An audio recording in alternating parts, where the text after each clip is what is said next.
Morphology का हिंदी क्या होता है? पादप आकार की। अच्छा, मॉर्फोलॉजी का मतलब किसे कहते हैं? है ना, पौधे के बाह्य अंगों जैसे पत्ती, तना, फल, फूल आदि का अध्ययन प्लांट मॉर्फोलॉजी पादप आकार की कहलाता है। तो बताना है पहला कि पादपों का अगर बात किया जाए तो पादप का सबसे पहला भाग की बात करें, इसमें आता है हम लोग का कौन सा, तो आता है ये क्या बोलते हैं, बीज आता है, बीज यानी कि सीड आता है। तो बताना बीज कुल कितने भाग होते हैं?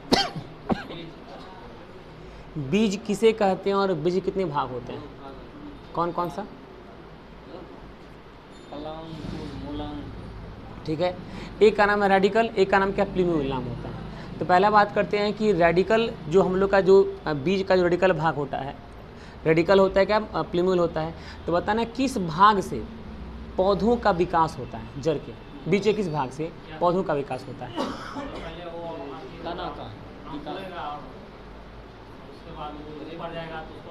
तो भाई बीज के किस भाग से पौधे का विकास होता है?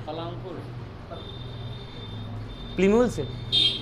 देखो बीज का दो भाग, एगो प्लूम्यूल, एक होता है रेडिकल। प्लूम्यूल ऊपरी भाग होता है, रेडिकल आंतरिक भाग होता है। तो कहते हैं कि जो हम लोग का बीज का जो प्लूम्यूल भाग होता है उससे क्या होता है, पौधों का विकास होता है। माने पौधों का पहले हल्का सा टूसी फेंकता है, तना निकलता है, पत्ता निकलता है, ये क्या प्लूम्यूल से होता है। तो बीज क्या होते हैं, दो भाग होते हैं, एक प्लूम्यूल, एक कौन सा, रेडिकल होता है। तो बीज के प्लूम्यूल वाले भाग से क्या होता है, पौधों का विकास होता है। अब बताना है जो ये हमारा जो बीज से जड़ का निर्माण होता है, तो पहला सवाल आता है कि बीजों को सुसुप्ति अवस्था से भंग कौन करता है? जिबरेलिन्स नाम का हार्मोन ये भंग करता है क्या, दोनों का, पादपों का विकास होता है। अब ये जो जड़ से जो पहला हम लोग का जो तना बनता है, पत्ता बाहर निकलता है। अब बताना है कि पौधे के कितने भाग होते हैं? हाँ, दो भाग होते हैं, एक अवरोही भाग, एक आरोही भाग। तो कहते हैं कि पादप का वह भाग जिसका विकास सूर्य की ओर होता है, पौधे का वह भाग जिसका विकास सूर्य की ओर होता है उसे क्या बोलते हैं, आरोही भाग। और पौधे का वह भाग जिसका विकास सूर्य के दिशा के विपरीत में मिट्टी की ओर, उसे क्या बोलते हैं, अवरोही भाग। जैसे अब सूर्य का की ओर विकास का भाग कौन कौन सा, जिसमें तना आएगा, फूल आएगा, पत्ती आएगा, ये सब क्या है, मेरा पादप का आरोही भाग कहलाएगा। लेकिन पादप का जड़ क्या विकास कहाँ होता है, जमीन की ओर होता है, सूर्य के प्रकाश के विपरीत दिशा में होता है, उसे क्या बोलते हैं हम लोग, अवरोही भाग कहते हैं। तो जड़ क्या है, पादप का अवरोही भाग है, माने डिसेंडिंग पार्ट है। और जड़ का असेंडिंग पार्ट माने आरोही भाग क्या है, तो फल, फूल, पत्ता, तनी क्या होता है, इसका आरोही भाग कहलाता है। अब बात करें यहाँ पे, तो अगर और आगे चलते हैं तो जैसे कि अगर बात करें कि आरोही भाग हो गया, तो बताना है कि पादप का कौन सा भाग मतलब कि फोटोट्रॉपिक मतलब कि प्रकाशानुवर्ती होता है? पत्ती बा प्रकाशानुवर्ती होता है। और कौन सा होता है? पुष्प। सर कहते हैं कि पॉजिटिव मतलब पॉजिटिव फोटोट्रॉपिक मतलब कहते हैं धनात्मक प्रकाशानुवर्ती, मतलब पौधे का वह भाग जिसका विकास सूर्य की ओर होता है उसे बोलते हैं पॉजिटिव फोटोट्रॉपिक कहते हैं। जैसे पत्ती का विकास होता है, जैसे फल का विकास होता है, जैसे फूल का विकास होता है, क्या होता है, पॉजिटिव फोटोट्रॉपिक धनात्मक प्रकाशानुवर्ती कहलाता है। अब बताना है ऋणात्मक गुरुत्वानुवर्ती भाग पौधों का कौन सा है?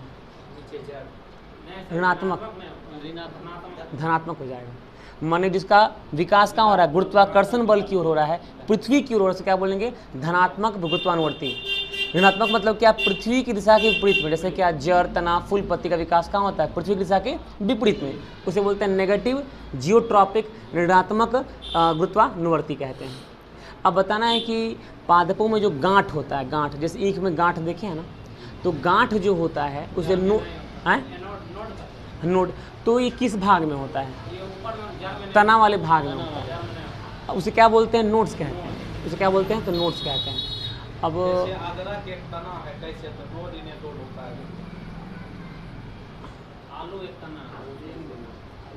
इस पर चलेंगे, इस पर चलेंगे तो हाँ, पहले छोटा मोटा पादप का पाठ कर लेते हैं। अब बताना है जैसे कि पादपों में जो प्रजनन होता है वो किन तरीकों से होता है, किन माध्यम से होता है?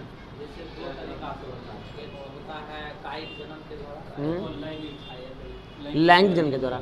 तो कायिक जनन क्या होता है? कायिक जनन जो उसका भाग काट के उसी को लगा देते हैं, जैसे आम का, ईख का, गुलाब का, ये सब जो है कायिक ईख का।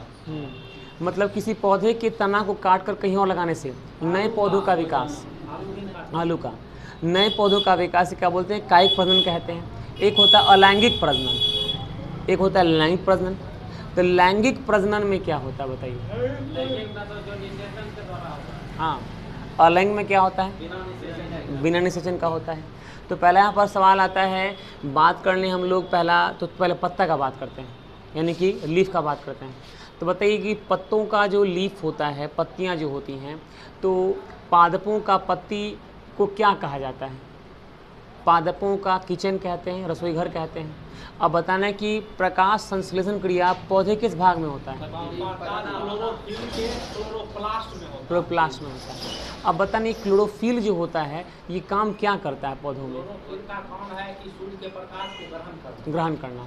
और इसके अलावा बताइए और क्लोरोफिल में क्या काम करता है? सर क्लोरोफिल एक वर्णक है, पिगमेंट है, जो पादपों में पत्तियों के रंगों को हरा करता है।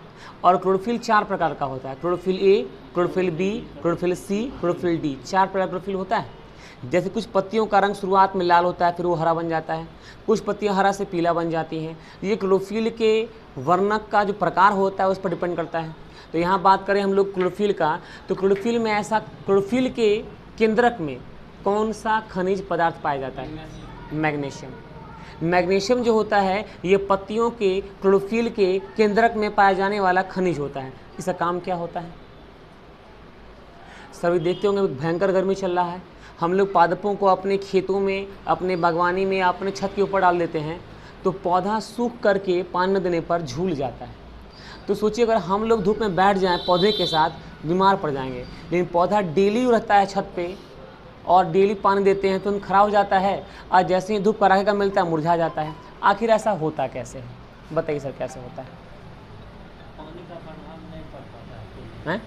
पानी का प्रभाव उसको नहीं पड़ता। कहते हैं कि क्लोरोफिल के केंद्रक में पाया जाता है मैग्नीशियम। मैग्नीशियम एक ऐसा खनिज होता है जो पादपों को ठंडक प्रदान करता है। मनुष्य की मांसपेशी में भी पाया जाने वाला महत्वपूर्ण खनिज क्या होता है? मैग्नीशियम होता है।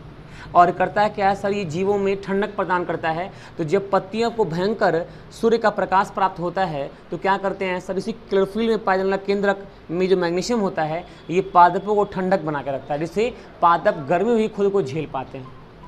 और मनुष्यों की मांसपेशी में पाया जाने वाला खनिज कौन सा होता है? तो मैग्नीशियम होता है, जो करता है क्या है सर? आपकी मांसपेशी को ठंडा रखता है। इसी कारण धूप में हम लोग जब चलते हैं तो हमारा त्वचा गर्म हो जाता है, परंतु मांसपेशी ठंडा रहता है। क्यों? मांसपेशी मुख्य रूप से पाया जाने वाला खनिज क्या होता है? तो मैग्नीशियम होता है। ठीक है, अगला बोलिए सवाल। मैग्नीशियम के ही कारण सर अधिक भी गर्मी रहता है तो सूख लेता है, आवश्यकता का अनुसार रखता है, उसके बाद परावर्तन कर देता है। अब बताइए प्रकाश संश्लेषण क्रिया सर्वाधिक किस रंग प्रकाश में होता है? और कम किस में होता है? बैगनी में होता है।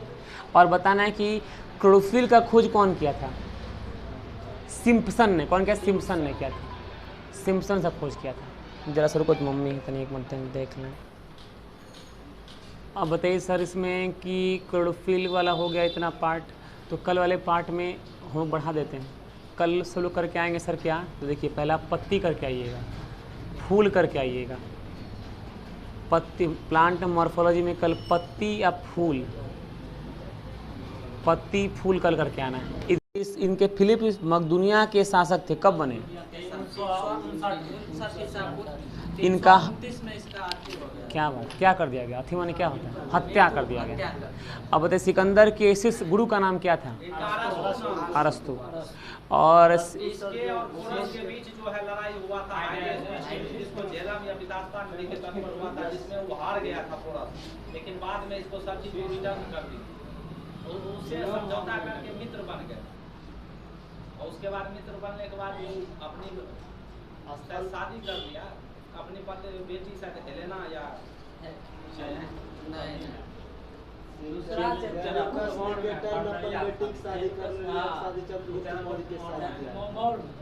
मौर्य साम्राज्य में आइए, सिकंदर ने भारत विजय अभियान कब शुरू किया था?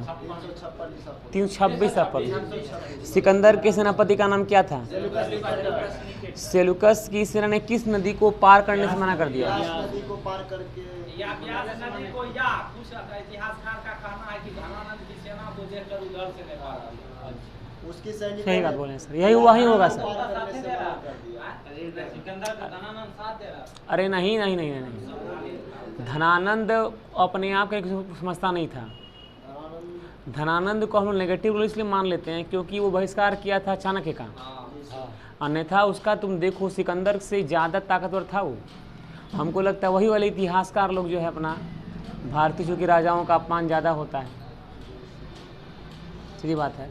हमारे भारतीय इतिहास में देखिए तो बहुत सारा ऐसा ऐतिहासिक घटना है जिस पर कोई वर्णन नहीं होता है। महाराणा प्रताप का कोई पढ़ता है? महाराणा प्रताप महान शासक थे, कोई उनका इतिहास पढ़ना नहीं चाहता है।